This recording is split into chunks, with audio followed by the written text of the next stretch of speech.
जी। अस्सलाम वालेकुम जी, मेरा नाम है डॉक्टर जावेद इकबाल और आप देख रहे हैं मेरा यूट्यूब चैनल। मैं उम्मीद करता हूँ कि आप सब खैरियत से होंगे और दुआ करता हूँ कि अल्लाह पाक आपकी दिली नेक तमन्नाएं पूरी करें। जी दोस्तों, एक नए सेशन के साथ आपकी खिदमत में हाज़िर हुए हैं। आज हमारे साथ मौजूद हैं प्रोफेसर डॉक्टर एजाज़ अली चना साहब, जो किसी तारुफ के मोहताज नहीं हैं। University of veterinary and animal sciences में रिप्रोडक्शन डिपार्टमेंट में होते हैं और इनका जो ब्रीडिंग का एक्सपीरियंस है, 18 साल का ब्रीडिंग का एक्सपीरियंस है सर का। और जो इनकी एक्सपर्टीज़ है स्पेशली अल्ट्रासोनोग्राफी में, पूरे थ्रू आउट पाकिस्तान में अल्ट्रासाउंड की और ब्रीडिंग की सर्विसेज देते हैं सर। हमारी खुशकिस्मती है कि आज हमारे साथ मौजूद है सर और उनसे थोड़ा सा बातचीत करेंगे और रिप्रोडक्शन के बारे में उनसे रिक्वेस्ट करेंगे कि फार्मर्स को आगाह करें। जी सर, बहुत शुक्रिया आपका। सलाम जी, शुक्रिया आपका। सर, ये हमारे जो फार्मर्स हैं इनका बहुत ज़्यादा इशू होता है कि 2-2 साल जानवर हीट में नहीं आते और वो उनको खिलाते रहते हैं, तो इस बारे में थोड़ा सा उनको गाइड कीजिएगा किस तरह वो जानवरों को अपने ला सकते हैं कि हर साल वो उनसे बच्चा ले सकें, क्या उनके तरीका करना चाहिए। जी बिल्कुल, ये हमारे जो फार्मर हजरात हैं, जो जानवर को रखने का अहम मकसद है वो इकनॉमिकल अर्निंग है, मीन्स बिजनेस है कि आप जानवर को रखें तो वो आपको फ़ायदा दे। और अल्लाह ने बनाए भी जानवर इंसान के फ़ायदे के लिए हैं। कईयों में से हमें दूध, चमड़ा, गोश्त सब कुछ अल्लाह ने इनके ज़रिए से अता किया हुआ है। तो अभी जो आपकी बात है वो बहुत वैलिड है।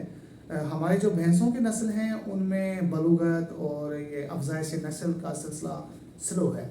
और जो इम्पोर्टेड हम बाहर से ले आते हैं, काउस, होल्स्टीन फ्रीजियन और जर्सी, इनकी जेनेटिक में भी इम्प्रूवमेंट है और इसमें सदियां लगा के जेनेटिक सिलेक्शंस की वजह से प्रोडक्शन भी बढ़ाई, बलूगत की उम्र को भी कम किया और वो जल्दी जल्दी अफजाइश नस्ल करती हैं।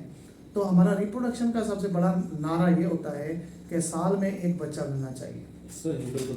उस बच्चे को, इस टारगेट को हासिल करने के लिए हमारे पास एक तो होती हैं बछड़ियाँ जो पहली दफ़ा अभी हीट में आनी है, तो वो तो लेट आ रही हैं। भैंस पाल हजरात स्पेशली उनके लिए कहें तो काउज में फिर भी कुछ जल्दी आ रहा है कि बलूगत पे और जानवर हीट में आ रहा है। तो इनमें हमारे पास दो फ़र्क करना पड़ेगा। जो दूधेल जानवर है जिसका भी पहली दफ़ा बच्चा दिया और दोबारा नहीं नया हो रहा, और जो एक पहली दफ़ा बलूगत में नहीं आ रहा, वो लेट कर रहा है, दोनों का जो फिजियोलॉजिकल स्टेटस है वो एक जैसा ही है। लेकिन इस पे बहुत ज़्यादा स्पेस है।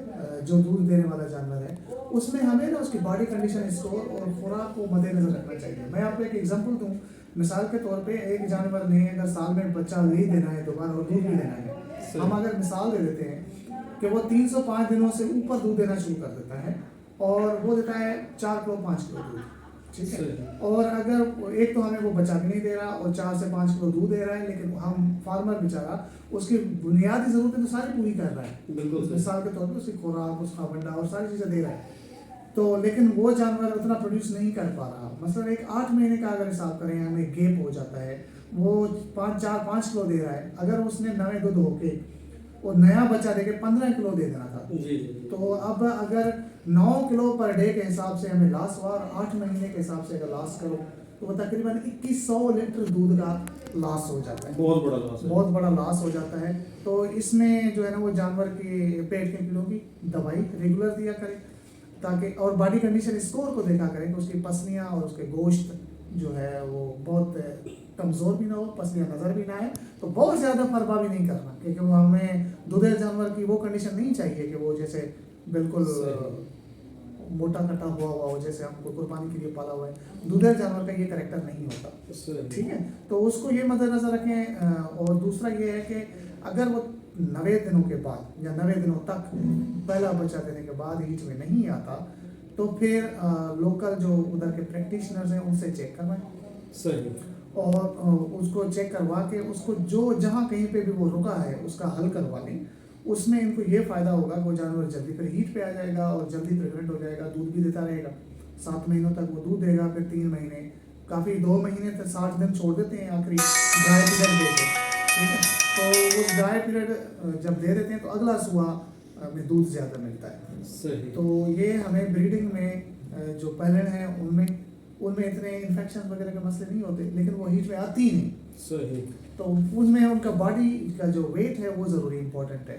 हम होलिस्टिन फ्रीजन में तकरीबन 300 किलो से जब ज़्यादा वज़न हो जाए, और हमारी जो अभी अपनी नीली रावी भैंस में वज़न के हिसाब से भी तकरीबन 275 किलो से जब ऊपर आई और उम्र जो है तकरीबन 18 महीनों से ऊपर हो जाती है तो फिर बलूगत में आती है। तो इसमें जो जिनके पास अपना बुल है अच्छे और उनमें उनकी प्यूबर्टी बलूगत जल्दी आ रही होती है, अगर उनको वो इस्तेमाल करें एआई की निस्बत बफलो के अंदर, भैंस के अंदर जब अपना सांड फिर रहा होता है उनका फर्टिलिटी मैंने 95% तक देखा है एआई के कंपेयर में। ठीक है, तो अगर अच्छा सजा रखें, उसकी वजह से सिलेक्शन करें और आगे नस्ल को बढ़ाते जाएं तो ये ड्यूरेशन कम होता जाएगा, साल में बच्चा आने का जो टारगेट है वो अचीव होना शुरू हो जाएगा और जानवर मवेशी पाल जो है फार्मर हमारा खुशहाल ज़िंदगी गुजार सकता है। सही, ज़बरदस्त। अच्छा सर, यहाँ पे एक और सवाल मेरे जहन में आ रहा है, वो ये है कि जिस तरह हमारे फार्म्स के ऊपर 8-9 माह के अंदर बछड़ियाँ जो होती हैं वो हीट में आ जाती हैं, जबकि हम अगर लोकल अपने एनिमल्स जिस तरह साहिवाल हो गया उसको देखें तो लोग जो बताते हैं 2-2 साल हो चुके होते हैं और वो जो बछड़ियाँ होती हैं वो हीट में ही नहीं आती। तो आया ये कोई एक ब्रीड स्पेसिफिकेशन है कि ये ब्रीड जल्दी हीट में आ जाती है, या हमारे जो लोकल एनिमल्स हैं उनमें कोई डेफिशिएंसी होती है जिनकी वजह से वो प्रॉपर टाइम पे हीट में नहीं आती? इसमें काफ़ी चीज़ें हो सकती हैं, आपका सवाल तो वैलिड है, लेकिन इसमें नस्ल का तो पक्की बात है कि नस्ल है। ठीक है, जो सिलेक्शन के ज़रिए इसको इतनी 3 सदियाँ लगा के उन्होंने जीन्स को सिलेक्ट कर करके जो बेहतरीन किस्म वाले जीन्स हैं उनको इकट्ठा किया है पूल को, तो हमारे जानवर लेट बलूगत पे आते हैं। साहिवाल की जैसे आपने मिसाल दिया, बिल्कुल लेट आते हैं और इस पे भी बेहतरी की तरफ गामजन है, हम रिसर्च चल रही है। इसमें भी वही नर वाली बात करूँगा कि हम जिनकी ग्रोथ रेट ज़्यादा हो उनको सेलेक्ट करें, ताकि जब ग्रोथ रेट ही कम होगा, अब हिसाब करें अगर हमारी 500 ग्राम 400 ग्राम पर डे के हिसाब से वेट अटेन कर रही है और ये होलिस्टिन फ्रीजन आपके पास जो अभी ग्रो हो रही है वो 900,000 ग्राम तक रोज का वेट अटेन कर रही है, जाहिर बात है वो 9 महीने में 10 महीने में अपना वेट 300 से कर लेगी किलोग्राम।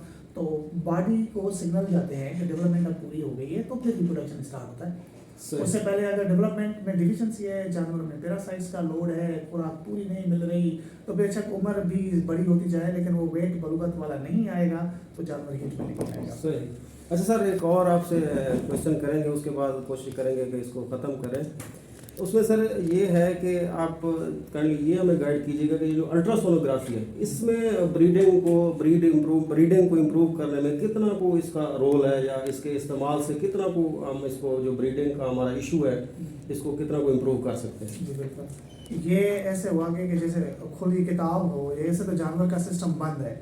जो हम प्रैक्टिशनर हैं या जो डॉक्टर है वो हाथ से पेट करके तो अंदाज़ा लगा सकता है कि इसमें कोई सिस्ट तो नहीं है, इसके अंदर कोई प्रॉब्लम तो नहीं है, इसके अंदर यूट्रस में सोजश तो नहीं है।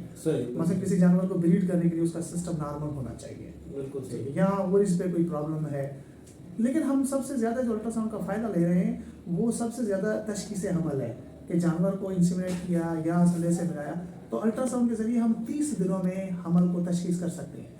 तो इसका मकसद है कि जानवर अगर साइकिल रिपीट नहीं कर रहा, अवल तो ये हम समझ लेते हैं कि शायद जानवर रुक गया है, ठहर गया है, लेकिन अगर वो नहीं करता और फिर वो हो सकता है 60 दिन खामोश रहे, 90 दिन खामोश रहे, या उसके ऊपर इसके अंदर कोई प्रॉब्लम आ गई है, तो वो हम अल्ट्रासाउंड के ज़रिए जदीद तरीका तशख़ीस से ये पता भी लगा लेते हैं कि ये हमला हो गया, तो इसकी अब खुराक और मैनेजमेंट उस तरीके की रखें कि अब ये हमारा जानवर हमला है। और उससे ज़्यादा इम्पोर्टेंट ये गैर हमला को पहचानना कि ये जानवर हमला नहीं हुआ तो क्यों नहीं हुआ।